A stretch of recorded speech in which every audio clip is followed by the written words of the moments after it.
एक बार एक सेठ ने एक शोरूम खोला और एक बुजुर्ग को इनॉग्रेशन के लिए बुलाया। उद्घाटन के बाद जैसा कि होता है कि शोरूम के मालिक ने उन बुजुर्ग की बड़ी इज्जत की।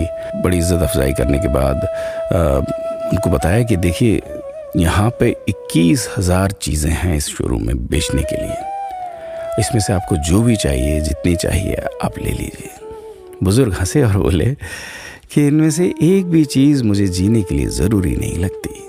मुझे तो इस बात का ताज्जुब होता है, आश्चर्य होता है कि इंसान इन सभी गैर ज़रूरी चीज़ों का इस्तेमाल करता कहाँ है।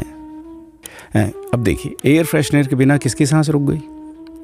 फेस वॉश का इस्तेमाल नहीं किया तो कौन काला हो गया? होम थिएटर लाकर कितने लोग कलाकार बन गए? कंडीशनर से किसके बाल मुलायम और काले हुए हैं? अरे, जो डाइनिंग टेबल यूज़ करते हैं, क्या उनके घुटने नहीं दुखते? थोड़ा दिमाग पर जोर डालकर याद कीजिए कि हैंड वॉश के बिना आपके किस दादा के पेट में कीड़े हो गए थे। अगर हम डीओ मारकर निकलते हैं तो क्या लोग हमें सूंघने आते हैं? एक्चुअल में तो हम सभी इस प्रकृति को चुनौती दे रहे हैं, वरना बगुला जो होता है वो शैम्पू से नहाता है क्या?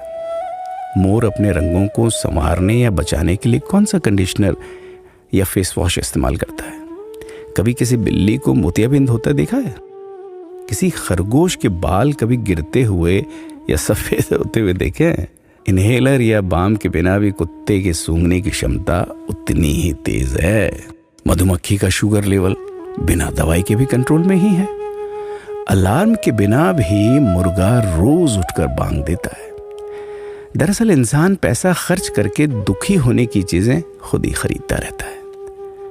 नेट बंद तो दुखी, लाइट जाए तो दुखी, मोबाइल का चार्जर खराब तो दुखी, केबल टीवी कट जाए तो दुखी, मच्छर मारने की दवाई ना मिले तो दुखी, महिलाओं को मेकअप ना मिले तो दुखी, मैचिंग कपड़े नहीं मिले तो दुखी।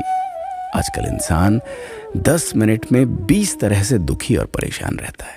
बाकी तो गुड़ की रोटी या प्याज रोटी खाकर हाथों का तकिया बनाकर पीपल के नीचे जो आराम से सो जाता है, उसे दुखी करने के लिए तो फरिश्तों को नीचे आना पड़ता है। ये सब देखा देखी का खेल है। सच तो यह है कि सुखी रहने के लिए बहुत कम खर्चा होता है, लेकिन दूसरों को दिखाने में कि मैं कितना सुखी हूं, इसी में बहुत ज्यादा खर्चा होता है। जैसे जैसे सुविधाएं बढ़ रही हैं, दुखी होने के रास्ते भी खुलते जा रहे हैं। अगर आपको ये सब सच लगता है तो लोगों को जागृत कीजिए और फिजूल खर्च से बचाइए। दोस्तों, खुद सुखी होने के लिए खर्च कीजिए, दूसरों को दिखाने के लिए नहीं। हाँ, लेकिन अपना ख्याल रखिएगा।